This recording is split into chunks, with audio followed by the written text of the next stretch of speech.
Hatch तैयार हो गया हमारा। A to Z बताऊंगा किस तरह हैच निकालना है। इनक्यूबेटर हमारे पास मौजूद है, हमने दस्ती तैयार करवाई थी। तो दोस्तों हैच लगाने के लिए अंडे आपने साफ़ सुथरे लगाने, ए ग्रेड बड़े साइज़ का अंडा लगाना है, छोटे छोटे अंडे कोई भी नहीं लगाने।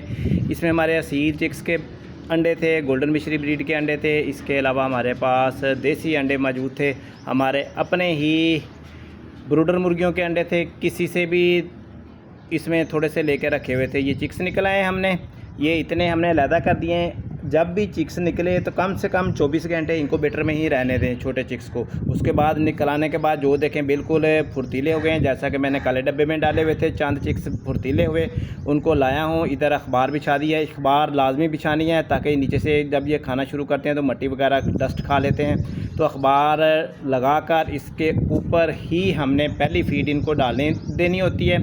इसके बाद देखें गर्मियों के दिन है, तकरीबन 8 बजे का टाइम है, टेम्परेचर बहुत ज़्यादा था, तकरीबन 34-35 पे था। तो मैंने पंखा भी एक पीछे से चला दिया है। देखें 34 टेम्परेचर आपको दिखा रहा हूँ, ठीक है जी। 34.4 है कमरे का दर्जा हरारत, तो इसलिए मैंने पंखा पहले ही चला दिया है। दरमियान में हवा जा रही है, जिसको गर्मी लगेगी वहाँ आ जाएगा। बकाया पहले चिक्स भी देखें वो भी मौजूद है, उनको अलहदा कर दिया है और छोटे चिक्स के लिए अलहदा जगह कर दी है। तो इस तरह अगर छोटे चिक्स हम बड़े चिक्स में मिक्स करेंगे तो फिर एक दूसरे को ठूंगे मारेंगे, खाने नहीं देंगे। इनको खुली जगह पे छोड़ दिया है, घूमें फिरें। ये हमारे पहले फ्लाक के चिक्स थे, 3-4 फ्लाक के थोड़े थोड़े थे। आपको साइज़ छोटे बड़े नज़र आ रहे हैं, तो ये अलग-अलग से मौजूद हैं। तो कोई बड़े साइज़ के हो गए हैं, कुछ छोटे हैं, कोई दरमियाने हैं। ये जगह इनके लिए ओपन छोड़ दी है। इस तरफ जाएँ, मैं इनको निकाल रहा हूँ इधर से कि ये इधर शोर शराबा ना करें। हमारे जो बेबी चिक्स हैं इनको ईजी रहने दें। तो ये वाला पहला चिक्स है, ये माशाल्लाह 2 किलो का हो गया है, दाना असील का था। तो ये कमरे में इनको फीड डालते हैं। कमरे में इसलिए डालते हैं कि अभी बाहर जो बड़ी मुर्गियाँ हैं इनको ठूंगे छूंगे इनको भी मार दी हैं। तो इनको माशाल्लाह रखने के लिए हमने मेडिसिन वाला पानी देना है। मेडिसिन वाला पानी, ये गंदी बोतल हुई पड़ी है। हमारी जो केन है इसको धोएंगे, अच्छी तरह सफाई करेंगे ताकि इसमें से जरासीम ख़त्म हो सकें। ये गंदगी लगी हुई साफ़ करेंगे। नए जब भी चिक्स हों, वैसे 2-3 दिन के बाद मैं केन लाजमी धोता हूँ। इनको देना क्या है दोस्तों, तो देने के लिए पेडिट्राल ORS रखा हुआ है। इसके बाद केन धो ली है, इसमें थोड़ा सा पानी भी डाल दिया, हमने मेडिसिन मिक्स कर दी है। सेप्ट्रान का सिरप पड़ा हुआ था, ORS हमने डाल दिया। इसमें सेप्ट्रान का सिरप डालेंगे, साथ में ग्लूकोज़ की भी 1 चम्मच जो है ना वो डाल देंगे, ताकि 1 लीटर पानी में तकरीबन 5 ग्राम ग्लूकोज़ और तकरीबन 1 से 1.5 ml जो है ना सेप्ट्रान का सिरप हमने डाल दिया। इसको केन अच्छी तरह धोई है।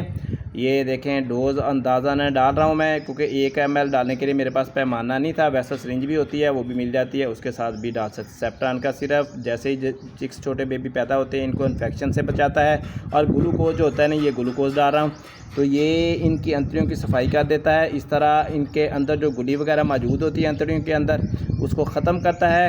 एंटीबायोटिक की तरह ये काम करता है। सेप्ट्रान का सिरप 3 दिन के लिए, दिन के टाइम सुबह से लेकर शाम 6 बजे तक इनको ये हमने देना है। रात के टाइम पानी सादा कर देना है। पानी हमने 24 घंटे रखना है। गर्मियों के दिन है, सर्दियों के नहीं है। तो ये हमने पानी भी रख दिया, इनको फीड भी डाल दी है। तो दोस्तों ये थोड़े से जो चिक्स हैं, जैसे जैसे हमारे इंक्यूबेटर में से मशीन में से निकलते हैं कि यहाँ पे हमने शिफ्ट करते जाना है।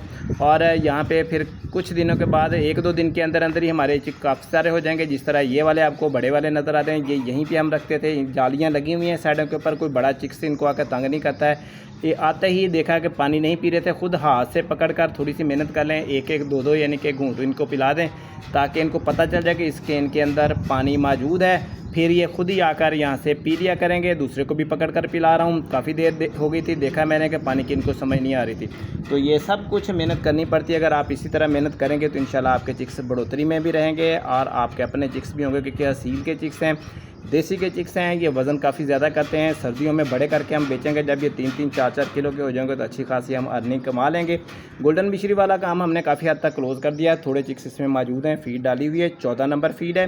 14 नंबर फीड 0 साइज़ वाली इस्तेमाल करनी है, क्योंकि छोटे जो बेबी चिक्स होते हैं इनको 0 वाली फीड इस्तेमाल करवाई जाती है, ताकि इनके गोश्त की बढ़ोतरी भी हो और ये खा भी आसानी से कर सकें। और इनको बाजरा वगैरह बिल्कुल नहीं देना, अभी कोई और चीज़ नहीं देनी, सिर्फ 14 नंबर फीड ही खिलाएंगे, ताकि इनको ग़िज़ाई तौर पे हर चीज़ इसके अंदर शामिल होती है वो मिलती रहे। इस तरह चंद दिनों के अंदर ही अपनी ये रिकवरी कर लेते हैं। उसके बाद फिर बाजरा भिगोकर थोड़ा बहुत मिक्स करके फीड के अंदर डाल सकते हैं। ऐसी मालूमाती वीडियो देखने के लिए मेरे चैनल को लाइक कर लें, वीडियो को लाइक कर लें, चैनल को सब्सक्राइब कर लें। मैं डेली एक वीडियो अपलोड करता रहता हूँ। आपका भाई एम आसफ चिक्स फार्मिंग वाला आपको डेली टिप्स देता है। हो सके तो 2 में